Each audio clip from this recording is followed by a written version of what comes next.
ओम शांति। 27 अक्टूबर 2020 की साकार मुरली के मुख्य पॉइंट्स। आज बाबा ने कहा कि भिन्न युक्तियां सामने रख याद की यात्रा पर रहो। इस पुरानी दुनिया को भूल अपने स्वीट होम और नई दुनिया को याद करो। तो बाबा कह रहे हैं कि याद की अलग अलग युक्तियां निकालो, जिससे कि आप ज़्यादा से ज़्यादा समय बाबा की याद में रह सको, क्योंकि याद बिगर हम पावन बन नहीं सकते। स्मृति में हमेशा शांति धाम और सुख धाम रहे। हमेशा इसी नशे में रहें कि अब घर जाना है, फिर नए युग में सुखधाम में आना है। आगे बाबा कहते हैं कि याद की यात्रा में रह आत्मा को पावन बनाने का पुरुषार्थ, सारी दुनिया को पतित से पावन बनाने की एक्ट सारे कल्प में सिर्फ इसी संगम पर चलती है। यह एक्ट हर कल्प में रिपीट होती है। इस अनादि अविनाशी ड्रामा के वंडरफुल राज को हम बच्चे समझते हैं। हम सब जानते हैं कि जो कल पहले हुआ था वही सब कुछ फिर से रिपीट हो रहा है। बनी बनाई बन रही है, कुछ भी नया नहीं है इसमें। इस राज को हम ब्राह्मण बच्चे ही समझते हैं, जिन्हें पूरी सृष्टि चक्र का ज्ञान है। आगे बाबा कहते हैं कि मैं जो पढ़ा रहा हूँ, आप बच्चे उसे देही अभिमानी या रूहानी अवस्था में निश्चय बुद्धि होकर सुनो, क्योंकि यह रूहानी पढ़ाई है जो रूहानी बाप पढ़ाते हैं। इसलिए मन में यह निश्चय रहे कि सृष्टि का रचयिता स्वयं भगवान मुझ आत्मा को पढ़ा रहा है, मेरे अंदर ज्ञान भर रहा है, तभी आत्मा पावन बनेगी। बाबा को कहा जाता है नॉलेजफुल। बाबा ने ही आकर सारे सृष्टि चक्र का नॉलेज दिया, तो हमको निरंतर बाप की याद और इस नॉलेज में रहना है। बाबा ने समझाया है कि मैं तुम्हारा बाप, टीचर, सदगुरु, लिबरेटर और गाइड हूँ। बाबा ने टीचर के रूप में हम आत्माओं को सारा ज्ञान दिया। सदगुरु बनकर हमारी सद्गति करा रहे हैं। बाबा को लिबरेटर भी कहा गया है, क्योंकि वह हमें हमारे दुखों से लिबरेट करने आए हैं।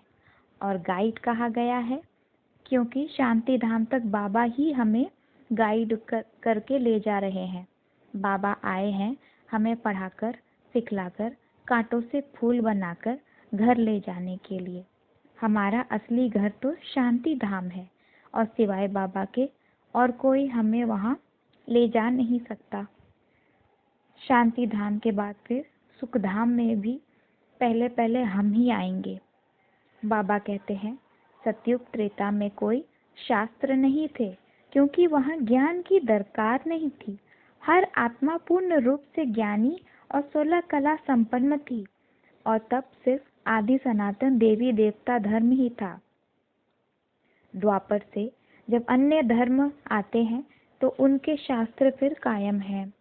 फिर बाबा कहते हैं कि याद की यात्रा से ही तुम पतित से पावन बनेंगे, और फिर देवताएं बन सतयुग में आएंगे।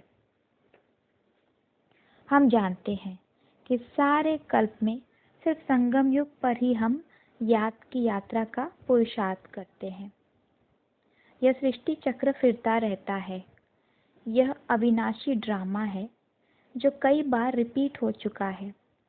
आज की मुरली में बाबा को अविनाशी सर्जन करके संबोधित किया गया है, क्योंकि सिर्फ इन्हीं सर्जन के पास आत्मा को पवित्र बनाने की दवाई है।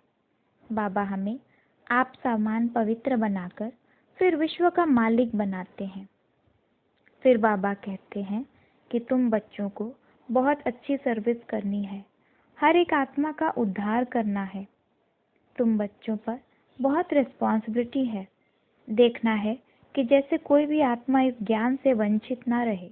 अपने ज्ञान बाण से हर एक आत्मा पर अपना प्रभाव डालना है।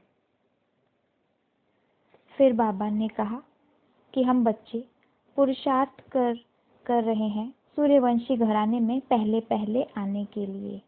यह है ही नई नर से नारायण बनने की कथा। ज्ञान का तीसरा नेत्र आत्मा को ही मिलता है।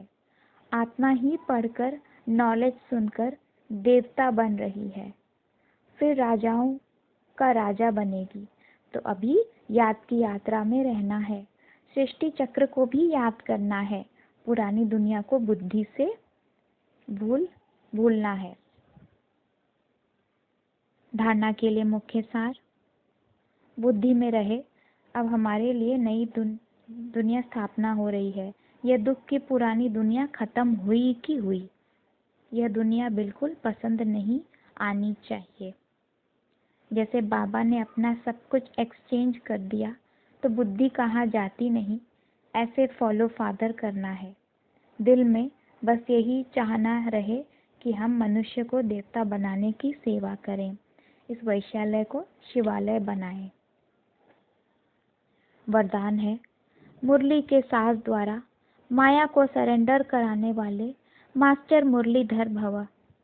इसका स्पष्टीकरण है, मुरलियाँ तो बहुत सुनी हैं, अब ऐसे मुरलीधर बनो जो माया मुरली के आगे न्यौछावर हो जाए।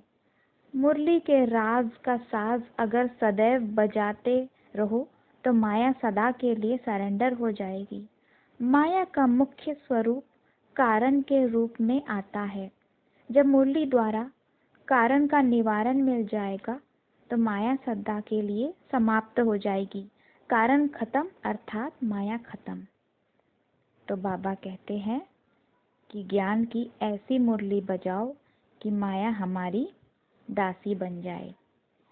स्लोगन है, अनुभवी स्वरूप बनो तो चेहरे से खुशनसीबी की झलक दिखाई देगी। अच्छा, ओम शांति।